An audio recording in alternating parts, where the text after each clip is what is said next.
स्थान सौरभ होटल। मौका था पूर्व काबीना मंत्री इंद्रदेश की द्वितीय श्रद्धांजलि सभा को श्रद्धांजलि देने आए राजनीतिक और धुरंधर लोग। धुरंधर से धुरंधर राजनीतिक ने इंद्रदेश की का तारीफ करी।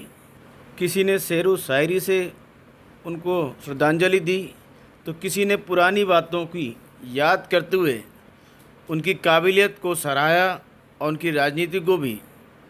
जी हाँ, बीच पूर्व मुख्यमंत्री उत्तराखंड मौजूद हैं। आज इंद्रदेश जी के भावपूर्ण श्रद्धांजलि देने के अवसर पर आए हैं। आइए उनसे दो शब्द ले लें। आए हैं और उत्तराखंड कैसा लग रहा है 2024? बहुत अच्छा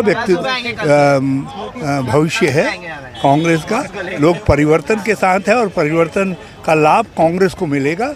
इंदिरा जी एक बहुत सशक्त व्यक्तित्व थी, एक समग्र व्यक्तित्व थी और उनका जाना कांग्रेस के लिए एक बड़ी क्षति है, मगर वो हम सब की प्रेरणा थी।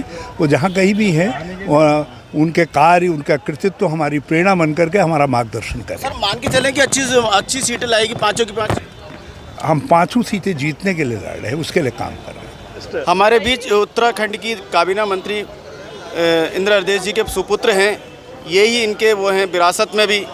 और आज इन्होंने 2 साल से लगातार जो उनकी राजनीतिक पारी को आगे बढ़ाया है, जिस तरह काबिले तारीफ़ है। उनका संसदीय ज्ञान सुमित जी की बातों में भी झलकता है। आइए उनसे 2 बातें करते हैं। धन्यवाद मनोज जी, आपने इतनी सहृदयता से सारी बातें रखी और जितने महानुभाव आज आए थे आपने सुना उनके मुखर बिंदुओं से कि किस प्रकार से माता जी का जो सहयोग था, राजनीतिक सामाजिक कौशल था, एक साथ देने की क्षमता थी, एक बोल्डनेस थी, एक साहस था। आज कहीं ना कहीं इन चीज़ों की राजनीति में कमी हो रही है। ज्ञान की आपने बात करी, अध्ययन की बात करी लोगों ने, आज वाक्य जो है वो शिफ्ट हो चुका है। अब राजनीति दूसरे प्रकार से हो रही है और वो लोग आज राजनीति में सफल नहीं हो सकते हैं जो लोगों की आंखों में धूल झोंके, जो अपने लोगों के साथ हर दम खड़े हैं और सत्यता से बात कहें, चाहे खराब बात भी हो लेकिन सत्यता से कहें। मेरे ख्याल से ऐसे नेताओं की ज़्यादा इज्जत इस प्रदेश में है। और सबसे बड़ा अगर इसमें कोई किसी ने मानक पेश करे तो माता जी ने करे। साफ स्पष्टवादी वो थी, हर व्यक्ति के साथ एक समान उनका व्यवहार था और ये सबसे उनकी अच्छी बात थी। 2024 को लेके क्या आकलन है? 2024 देखिए कांग्रेस के लिए महत्वपूर्ण चुनाव है, बहुत अच्छा चुनाव होने वाला है। और उत्तराखंड की जो हमारी 5 सीटें हैं, मेरे ख्याल से 4 सीटें हम जीतने की आज की परिस्थितियों में हैं। लेकिन केंद्र की जो सरकार है और केंद्र में जो लोग बैठे हैं, अवश्य वो षड्यंत्रकारी लोग हैं। तो कोई ना कोई बड़ा षड्यंत्र होगा, ऐसा हमारे मानना है, कांग्रेस पार्टी का मानना है।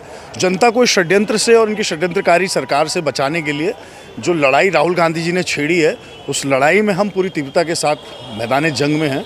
और हमारी आशा यही है कि सबको साथ लेकर सरकार को भी बनाने का हम कार्य करेंगे और भारत को उत्तम देशों में की श्रेणी में ले जाएं। क्योंकि हमारी जो गोदी मीडिया वो दिन भर पाकिस्तान की खबरें दिखाती है, जबकि चाइना की खबरें दिखानी चाहिए। चीन से हमारा कंपटीशन होना चाहिए, चीन जैसा देश हमें बनने का हमारी आस होनी चाहिए। तो ये हमारे लिए बड़ा महत्वपूर्ण है। इस देश को आगे बढ़ाने का हमारा संकल्प जो है, कई वर्षों से स्वतंत्रता संग्राम सेनानी परिवारों से हम लोग हैं, तो हमारा संकल्प जो है और दृढ़ है। जिस तरह आपको हिमाचल और कर्नाटक का पावर टॉनिक मिला है, तो आप उसका मानते हैं कि उत्तराखंड में लाभ मिल सकता है? पावर टॉनिक तो देखिए उत्तराखंड में भी मिला हुआ था, वो कई गलतियाँ हो गई और जिससे जनता का विश्वास हम पे उठ गया।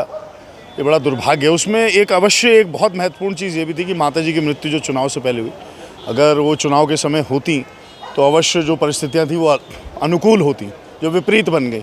तो हमें अंदाज़ा नहीं आया जनमत किस हिस्से में जा रहा है, ये हमारी बड़ी विफलता थी। लेकिन जो जनमत मिला है वो प्रमुखी विपक्षी दल का जनमत मिला है और उस कार्य को हम सड़क से सदन तक बखूबी निभा रहे हैं। रावत जी जो कद्दावर नेता हैं, उनकी बात ही अलग तरह की होती है। आज भावपूर्ण श्रद्धांजलि देने आए हैं काबीना मंत्री।